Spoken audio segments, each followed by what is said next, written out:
Hello, everyone, and welcome to a bonus episode of the Concerto Criticism Podcast. I'm your host, Spencer, and I'm joined by a special guest. Um, maybe his first time ever on the show. Uh, no, I'm just kidding. I'm joined by Mason. What's up, dude? Nothing much, just hanging out. Just got done working, ate a little salad, and I'm here to do a little special bonus ode.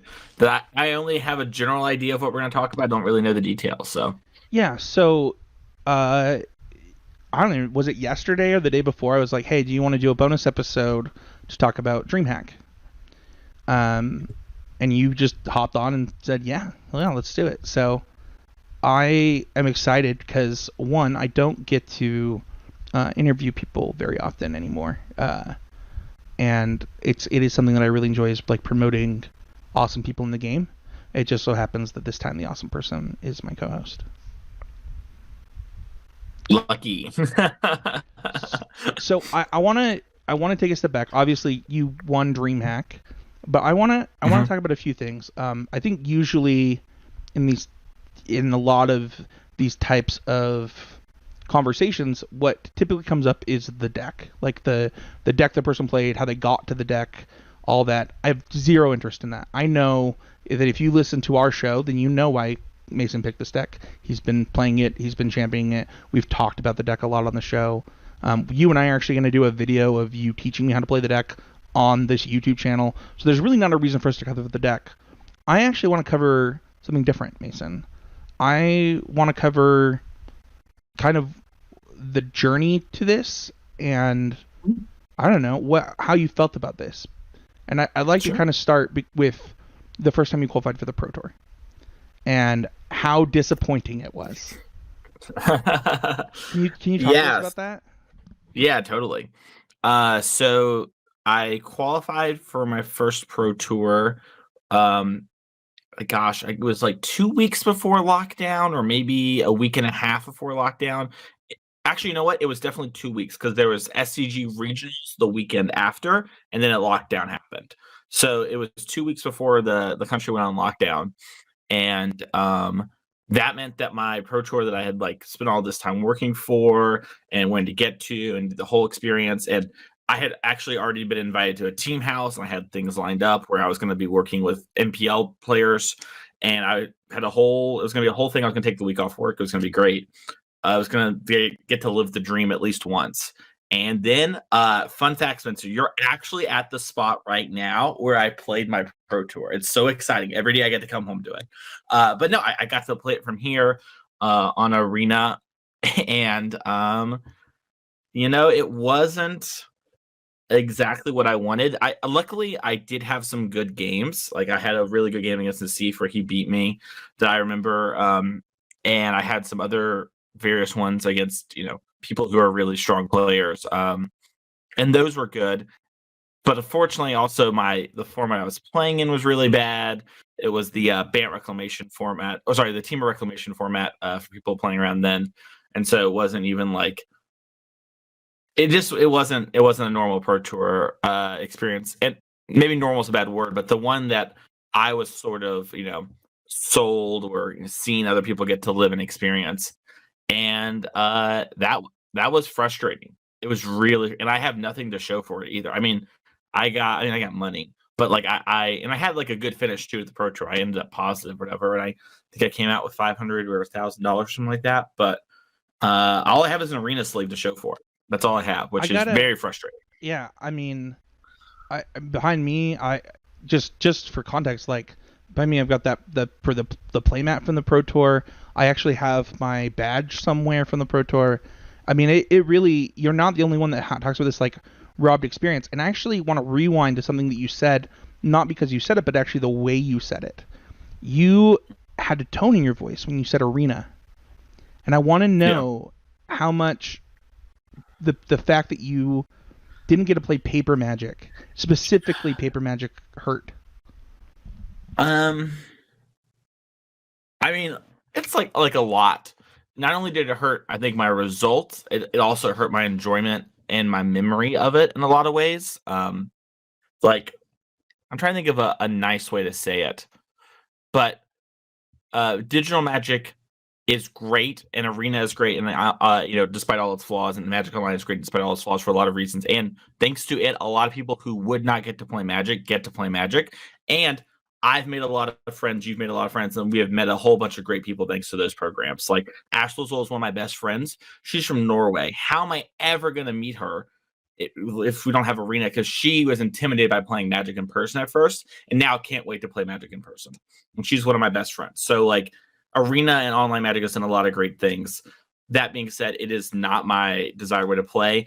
I want to play against the best. I want to have that like table demeanor. Like, it was not nothing that like the person I had to beat at DreamHack was Sol Maka, who is like, if you don't know, the person who like came up with the idea for the deck called the Rock, which people still use to this day and is considered one of the better players of that sort of era, and considered still a great limited player. And so getting to play someone like that is why I travel to play all these tournaments. Like I got to play against both Amaz and Aspiring Spike in a side event at DreamHack the day before, and it was great to get to play against people who are just pro tour caliber. And that's why I want to have those plays and those experiences with people. And it's why I would travel to all those GPs before, was to get to play against people like Marcio Cavallo and things like that. So I got robbed of it with Arena, And even though I did play Nassif and I had a great game against Nassif, I always wonder like, what would it have been like to get to play with Nassif in person and talk to him about it, and not talk to him via Twitch chat about it the next day. It's a different experience. What's funny is, I bring that up, and then you light up talking about DreamHack. And I don't think that that's just because you won the event. I think that it is this legitimate feeling that you got to have, and this experience that you'll get to remember fondly as like, it's an atmosphere thing, right? The atmosphere can't be the same for a pro tour in front of the computer that you're sitting at right now. Like, it's just not the same thing. And I'm curious. You asked. I don't know if I'm a little peek behind the curtains. I don't know if you're gonna be upset with me for asking this, or Sure. talking about this, but like, you asked Abe and I, like, did I win a GP? Like, would you say that I won a GP? And I honestly, like, here's the thing, man. Not a lot of human beings have won 250 person Magic tournaments. There's just not that many 250 person Magic tournaments. Additionally, I would say not a lot of people have won a 10K. There's just not that many 10Ks. But also, you might legitimately be the first person to qualify for the regional championship in the United States through something other than... Go ahead. So I was going to say, I actually didn't answer that question. So the people who did like X5 or better at the last Pro Tour all qualified. But when it comes to open qualifiers, Sol and I looked. We are the first people in North America. And if you want to go by hanging out invites, I would be number 1 and Sol would be number 2. So because we looked into this, because we both thought it was really cool that we were the first 2 people. I joined a Twitch chat earlier, and Sol was talking about it. He didn't know I was there, so I can tell how excited he is for it too, which is so super dope. And Sol's a super great person, by the way. You all haven't met him before. He's super nice. So I want to flip the question to you in a different way. Regardless of whether you won a GP or whatever, what does this mean to you? It means a lot of different things, and it's also kind of like, I guess the best way to describe it is like a badge in Pokemon in a lot of ways, right? Where it's like, and I'll just kind of speak candidly, for the sake of doing this here, and as you know, people feel like that came off too harsh or too aggressive, then whatever, or arrogant or anything like that, then so be it. But I consider myself a strong Magic player. I think there are a lot of people on the planet Earth who are better Magic players than me, but I do think that like I would be knocking on gold if that system was there. I don't think I would be a gold pro, but I think I would be in contention for that if I could play that sort of circuit. And I felt that way for a couple months now, especially in the format of Modern, where I feel like that is my strongest format right now, in part because of decks that I'm playing, but just in general. And so this feels very validating, where it's like, I don't track my win rate super much, actually. Like that's not something I super pay attention to. But I was talking to Andrew in the airport, and it got me thinking. So I thought about it on the plane, and I can't remember the exact number now, but like my in-person money pile results for things of like Grand Prix. I played a 4K in Louisville, this 10K and everything. I'm like 41-4 with draws, and draws are like, to make it into the top 8 of this thing that includes elimination rounds. Like I am not losing very much in Modern, and this is over the period of November of this year, and we are in June. Sorry, November of last year to June now. So that's like a 7-month period roughly. And I don't know. I feel like I'm hitting a stride, so it feels good to win for that sort of thing, and it also just feels good to like show up, because I've played other card games and other games and been good at them, but I actually never won the trophy and took it all down. I always lost in the finals of like the really big stuff like this. In fact, my Cardfight Vanguard was a game I was very good at, and the last tournament I played of that was Nationals, and I went undefeated through the entire tournament and lost in the finals. And it was like 12 rounds into, it was actually top 16 of that game, and so it's about as many rounds as a GP in a top 8. And that was crushing. And I have, you can't see it, I have a green screen behind me, but I have the second place trophy there, where it's like, dang it, like I couldn't close out. And so it felt really good to close. And it felt really good to have that stage, have that moment, and to also put my money where my mouth is in a lot of ways. Like I don't go around talking about that sort of stuff I was thinking about, but it is like I derive a lot of my self-worth intrinsically. And it's like, okay, like how true are these things or whatever? And it's like, I believe them to be pretty true, but it is nice to be like, okay, I had this little badge. So right now, it's easier to kind of move forward to that sort of thing and to continue pressing forward with it, because it's very validating. It's like you are on the right path. You should keep going with that sort of thing. Where I feel like a lot of people might feel like you've done it. I feel like I am doing it, if that makes sense.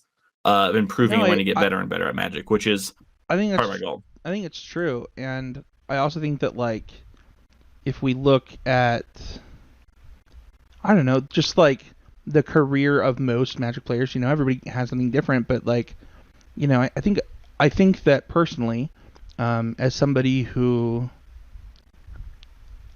has been a part of almost your entire competitive Magic career, I don't know. I think that you have shown steady improvement. You do things the right way, and there's nothing wrong with being validated by a result. On the podcast, we talk about don't let your results dictate a lot of things, but that doesn't mean that you don't get to celebrate when things do happen, right? And I think that for what it's worth, I also think that you would be a gold pro. So yeah, I don't know, man. I think that nobody can ever take away the fact that you are DreamHack Dallas champion. It's just factual. Did you know I've won the most dream hacks of any Magic player? I did know that, yes. Well, a little no, I don't know. I just thought I would share it. So what you started out 6-0. So you know what's happening from here, right? Yeah, so do you want me to just kind of talk about that whole up to the 6-0 part? Or no, I think that you have other podcasts that'll talk to you about the individual tournament. I want to know that feeling. Sure. I want to know, first of all, I tweeted 2 weeks ago that I think we need more Magic pop-offs, and then you're screaming in the camera at the end of your matches, and it's like, yes, Mason is my dude. We need more Magic pop-offs. I'm a big believer. I was really happy when Jessie popped off and her team won. So yeah. I mean, yeah. I think that Magic needs it. I think that we take ourselves a little too seriously right now, and I'm all for it. Yeah, it is funny. I told the story on the main podcast. Yeah, if someone just listens to this. Yeah, so I had a win-in against a very nice guy named Noah. And Noah listens to the show, so if you listen to this, GG's Noah. They were fun. But I tapped his Grazer after he packed. So that's because we were joking about becoming friends.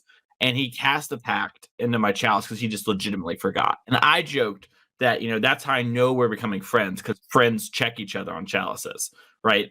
There's a lot on the line. This was the round 6. The winner of this is guaranteed. Oh, we are almost guaranteed top 8. It turned out that one of the undefeateds had to play that next round, but it looked to be that, if the weird thing with the draw person hadn't won, it looked like you were for sure top 8. And honestly, you probably could have won loss and still made top 8 of the event. So, or won and then drawn and then blah, blah, blah. So you were probably good to go.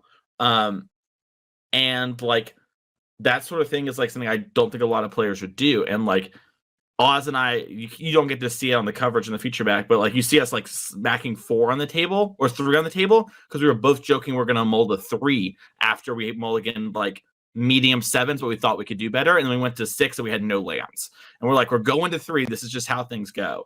And I think like enjoying Magic and that sort of thing needs to happen more. So yeah, I agree with that in the pop off. And like, also it's not like the people like, do you not actually care or whatever? And it's cool if your way of expressing yourself is different than mine, but it's like cool to be excited. It's cool to pop off, If they had a camera on the side of the stage, you would have saw me jump up. So yeah, I love it, dude. I love it.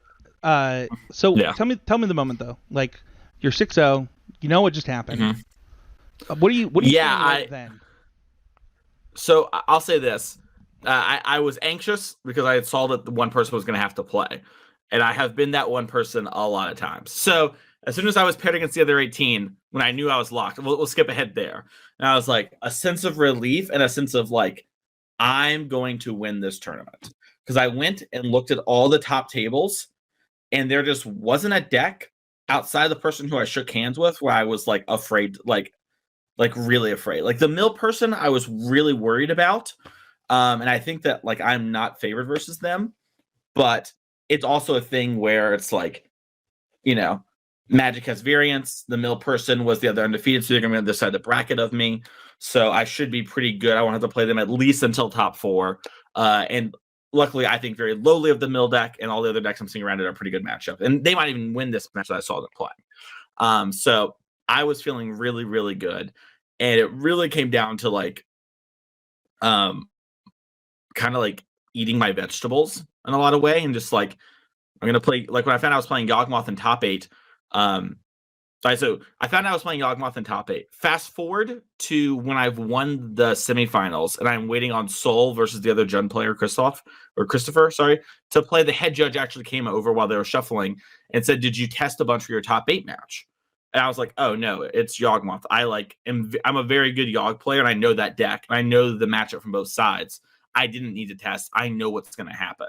And that's true. Like we went back to the hotel room. I took a shower. We went and got food. I came back and I like looked over his sideboard. I'm like, "Yep, stock sideboard. I know exactly what he's going to do." Move on. And it kind of played out that way. In fact, my friend Andrews won. Oh, sorry, he was sitting next to me when I won. And I was like very upset at myself for losing game 1. I was like, I probably should have won game 1. That probably should not have been as close as it was. And I just didn't eat my vegetables in game 1 and mulligan enough, I think. And so, I kind of almost risked it there. And I just felt like I was going to win the tournament, especially when I saw double Jund on the other side of the bracket. And I said it on coverage when I was interviewed. I was like, I'm playing the finals right now. I will beat the Jund players if I win. And I've joked before I would play any Jund player in the world versus my deck, 4-color control for dollar bills. Not that I ever would play Magic for dollar bills outside of a tournament. And Solmaka is one of the best of those, and I stand by it, especially after winning. So, dude, I love it. Yeah. Talk to me about. So obviously, you knew that you were going to win the event, or you very much suspected that you were going to win the event at the finals. You've now won the event. Obviously, you do your pop off that you do your interview. Cedric yells at you. Fun fact. Can I say this real quick? Yeah, go for it. After I had drawn into, I drew with Oz was the BTL player who I drew with in round 7, and who I played in top 4 on camera. And Oz and I are looking at the matches, and I just told you how I'm looking at these, and I'm feeling like all of these matchups are really good for me. I'm gonna like I think I'm gonna win this tournament. Cedric came up. I kind of know Cedric slightly. We first met at actually GP Vegas where I played this deck, and I beat him while we were both live for top 8. And he goes, "How's your tournament going?" And I go, I've drawn to top 8." And he goes, "Good. If you don't win this tournament, you can't show your face anywhere. You're the best player here." You know? And I was like, "Thanks, Cedric." you know? And then he just walked off. Just very Cedric-y things to do.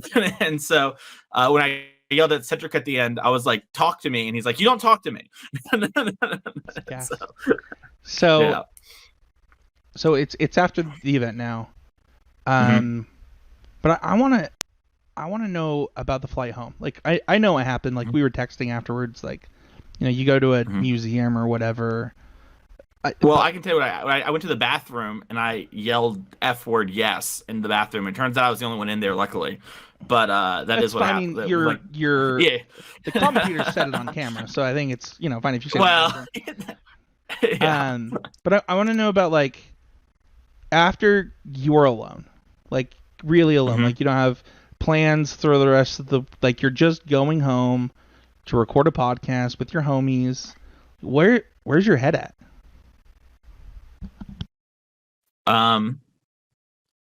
Well, to be honest, my head at a lot of places like, okay, what are we going to talk about with this on the show and stuff like that, and how can I like help the listeners? Like, can I actually get value from this experience and somehow translate it on to them in a meaningful and impactful way? And that was on my mind a lot. And the other thing was just like, I'm glad I did this. It's awesome. It's cool. I got some good stories from it. I got to play some good Magic and I won a tournament, which is so cool. And it's like, awesome. All right. I got to start thinking about the 4K coming up this Saturday for Modern. And do I want to change anything? Because I don't want to stop. You don't want to sit on your rest of your laurels. Just what you're saying. Yeah. I've played games and been very, very good at them. And I am past the point with those games. I look back on them fondly. And a lot of that comes from me not being satisfied and me continuing to want to improve, continuing to push myself, and continuing to do better. And I really want to cement myself as like, oh God, I have to play Mason. And it's funny, Oz, who I drew with, mentioned how he was very lucky. He felt very lucky that we got to play because at first he misread the pairings and thought he had to play me. He thought he got paired down. He was like, I don't want to have to play against Mason Clark. I know that name. And that's something that I want to be like. Mason's like super nice or whatever, he's going to always talk to you, but like you really don't want him to be your round 4 opponent or whatever, And I can only do that by continuously crushing and talking and showing that like, hey, I have like this knowledge and this experience of the game. And I've got a 40-1 record. I thought about that on the plane. I got to keep that up at the 4K. So it's just go on to the next one. And so, that's what's going on with my head. And maybe it'll sink in more. But ultimately it was like, yeah, I won a big tournament. That's dope. Time to move on and keep, practicing, keep getting ready and do stuff and figure out how this can help the listeners. So, I have 2 thoughts. One, my first thought would have been, I can't believe they didn't give me a damn trophy. My second thought would have been, I want to go hug my wife. I'm curious. A little behind the scenes. You were kind of feeling down on DreamHack Dallas, and even I felt bad about not going because like I was like I probably could have swung this. I probably could have gone. And I actually called you. It was Thursday or Friday. I was like Friday. I was like, man, I'm so like I should have come and you didn't. I find it really endearing that you didn't let it affect your tournament that you were down. Why do you think that is? Well, I think it's the same thing I say on the main show a bunch, which is that like, if you make a mistake in a match of Magic, you have 55 minutes or whatever, how much ever time's left in the round to win that match of Magic. And you have the rest of your life to hate yourself for, like making that mistake, the rest of your life to dwell on it. But now's not the time. And a bunch of things went really poorly. Some on DreamHack, some on me, some on just random life events that are out of everyone's control. But once I've got to the event and once I'm there and I'm competing, all that matters is doing the best I can at this tournament, because every tournament could be the one you win. And that also could be the moment that you level up, where you could meet a new friend or have that moment where someone sparks something. And so all I can do is play the best I can and focus on it, And so, that's what it came down to, the same mentality. Man, this went really well, in my opinion, for like, having no idea what I was going to talk to you about. I want to give it just a second or two for chat to start posting questions. I know that we had a couple people in there. But I also just want to say, in front of everybody, like, I'm really proud of you, man. Like, thank you. I don't know. I just think that you are such a stellar guy, and you really deserve this type of. It's funny because like people hate when people say that in Magic, but I actually mean it. Like, I think you deserve the success, and you try really hard and you care deeply, and I really like seeing that type of stuff getting rewarded. So I just want to say congrats. Thank you. Thank you so much. It means a lot. Oh. I do. And I do care. So it's nice to get a dub. Can I ask you one more question? Actually, yeah. What did you ask me as many as you say? So my dad watched it on Twitch with my brothers, and he texted me congratulations or something along those lines or something like that. My dad's really big into tennis, and like it's funny. I joke like I tell people like how I am with Magic, my dad is with tennis. Like, he reviews tennis shoes in his free time, and he's on like a tennis forum. And I won't say his username because my dad's also like a doctor and like a psychiatrist and stuff. But I told it once to a friend of ours, JL, actually, Spencer, and JL knew my dad. She was like, that dude's on there he's so, and like it was so funny to see like the other side of it. And my dad got to see that, and he seemed to enjoy it. And I unfortunately didn't get a chance to talk to him since then about it. And I sent it to my mom, and she tried to watch Twitch, but unfortunately Cedric and Spike's endeavors took too long, and then her like phone messed up, and so she actually she wants me to pull up the VOD, so I probably have to do that here in a little while. I have to show her how to pull up a Twitch VOD so she can watch it. But she was excited, and she wanted to hear all about it, and that sort of stuff. So it's cool. I'm interested to see what my brothers will say. I haven't heard it from the horse's mouth yet. They're 11 and 12 for listeners who don't know. So, but they already think it's really cool that their brother gets paid to play games or whatever. So, and all their friends think it's really cool. So, well, man, first of all, thanks for jumping on with me. It looks like we don't have any questions from chat today. I want to thank the people who joined though to watch. Those who are in there right now. Is there anyone you want to shout out before we go? A shout out besides the stuff I've already done. Let's see, did I regret anything that I'm shouting out from the VOD? I want to shout out Honorog. That's actually, I think, the best one who didn't get a shout on the mainstream. But none of this from this last weekend would have, maybe it would have happened, but not nearly as well. He was doing it all. And that goes from his own backpack coverage, which is way better than the first things we saw in Vegas. It is like a whole booth, cameras, and there's two things, and he's live and he's paying commentators. So he's putting money in the community out of all his pocket and the small amount his Patreon generates. And without him, we would not have had that coverage for the finals. At least if we did, it would not have been as nearly as good as it was. And we would not have had the round coverage where you can actually go on his Twitch channel and see me play from round. I think it's 4, 5, and 6. Yeah, it's 4, 5, and 6. You can see me play. And so, all that sort of stuff is super big and important. And so I think, if you love Paper Magic, support Honorog. It's something that I've done, and and highly encourage others with the physical means to do so. And shout out to all my friends along the way and the people I've met who have helped me get better at Magic. It's really more like a tapestry than it is like a single thread, and every person has their own mark, and I learn and adapt and take the best things from people. And without everyone from you to Trey to like my experiences with PV to Dude, am I Abe on to everyone in Trey's level between. now? This is like news to me.